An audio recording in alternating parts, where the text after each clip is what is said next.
గత 2 రోజులుగా పార్లమెంటుని కుదిపేస్తున్నటువంటి ఒకానొక చర్చ జరుగుతోంది. అది వందే మాతరం గీతానికి సంబంధించినటువంటి ఒకానొక చర్చ. ఈ సందర్భంగా వందే మాతరం యొక్క చరిత్ర ఏంటో మనం చూద్దాం. వందే మాతరం అనేటువంటి గేయాన్ని బంకించంద్ర చటర్జీ తన యొక్క ఆనందమట్ట అనేటువంటి నవలలో రచించారు. ఈ నవలకి నేపథ్యం ఏంటంటే 1775 ప్లాసీ యుద్ధం తర్వాత ఈస్ట్ ఇండియా కంపెనీ బెంగాల్ని తన హస్తగతం చేసుకుంది. బెంగాల్లో దుర్మార్గమైన పరిపాలన ప్రారంభించింది. వెనువెంటనే తిరుగుబాట్లు చెలరేగినాయి ఆ ప్రాంతాల్లో. 1771, 75, 76 మధ్య ఒక సాయుధ విప్లవం చెలరేగింది బెంగాల్లో. ఈ సాయుధ విప్లవకారులంతా కూడా ఆయుధాలు తీసుకొని తిరగబాటు చేస్తారు కాబట్టి, ప్రజల్లో ఉండి చేయలేరు కాబట్టి కొండ గుహల్లోకి పారిపోయి, అడవుల్లోకి పారిపోయి ఒక సైన్యంలాగా ఏర్పడి ఈస్ట్ ఇండియా కంపెనీ పరిపాలన వ్యతిరేకించారు. అలా వ్యతిరేకించేటప్పుడు వాళ్ళు తమ కుటుంబ జీవితాన్ని త్యజించి కాషాయంబరదారులై సన్యసించి సన్యాసి జీవితాన్ని గడుపుతూ ఉద్యమం చేశారు. అందువల్ల దానిని సన్యాసి తిరుగుబాటు అని కూడా అంటారు. కాబట్టి అటువంటి ఒక భయంకరమైన గొప్పదైన తిరుగుబాటు అది కాలక్రమంలో అణిచివేయబడింది.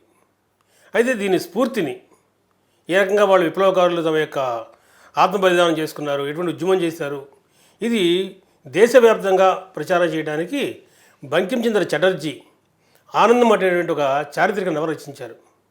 కాబట్టి ఆనందమట్ట అనేటువంటిది ఒక చారిత్రక నవల బెంగాలీ భాషలో ఉంది. ఈ ఆనందమట్టలో చారిత్రక నవల అంటే అర్థము ఒక చరిత్రలో జరిగిన అంశాన్ని తీసుకొని కొంచెం నవలాత్మకంగా మార్చటం. అలా చేసేటప్పుడు ఆయన ఒక సన్నివేశాన్ని సృష్టించారు. ఈ సన్యాసులంతా కూడా కలిసి రాత్రులు నిద్రించిన తర్వాత ఉదయాన్నే లేవగానే ఒక కొండ గుహలో భారతమాత విగ్రహాన్ని పెట్టుకొని ఆమె ముందు నిలబడి ఆమెకి నమస్కారం తెలియజేస్తూ ఆమె స్తోత్రం చేస్తూ స్ఫూర్తి పొందేవాళ్ళని, అలా స్ఫూర్తిని పొంది తిరిగి మళ్ళీ తమ యొక్క కార్యకలాపాల్లోకి పాల్గొనేవాళ్ళని ఆయన ఒక సన్నివేశాన్ని తీసుకున్నారు. ఆ సన్నివేశంలో వీళ్ళంతా కూడా ఏమని ఆలపించేవాళ్ళో, ప్రార్థన చేసేవాళ్ళో, ప్రతిజ్ఞ చేసుకునేవాళ్ళో తెలియజేస్తూ ఈయన వందే మాతరం అనే గేయాన్ని రచించారు. కానీ వందే మాతరం అనే గేయము సంస్కృత భాషలో ఉంది, మొత్తం బెంగాలీ భాషలో ఉన్నప్పటికీ కూడా. కనుక అది ఉండే కొద్ది బెంగాల్లో పెద్ద ఎత్తున ప్రచారంలోకి వచ్చింది. కాలక్రమంలో తిరిగి మళ్ళీ దేశవ్యాప్తంగా వందే మాతరం గేయం అనేటువంటిది ప్రాశస్త్యాన్ని పొందడం ప్రారంభించింది.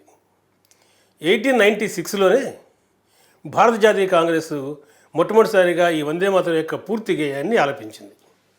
అప్పటి నుండి వందే మాతరం గేయము ఒక ముఖ్య స్ఫూర్తి కేంద్రమైంది, ఒక మంత్రం అయిపోయింది. వరకు చూస్తే జాతి జనులు పడుకునే మంత్రంగా మారిపోయింది. ఇలా కాంగ్రెస్ సభల్లో కూడా ఇది అనూచానంగా కొనసాగడం ప్రారంభమైంది.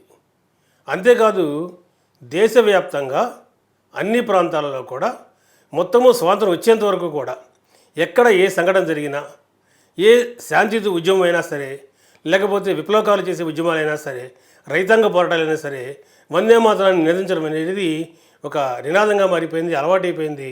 వందే మాతరం అనేది ఒక స్ఫూర్తిగా మారిపోయింది. ఈ రకంగా స్వాతంత్రోద్యమంలో ఒక విడదీయరాని అనుబంధము వందే మాతరం గేయానికి ఏర్పడింది.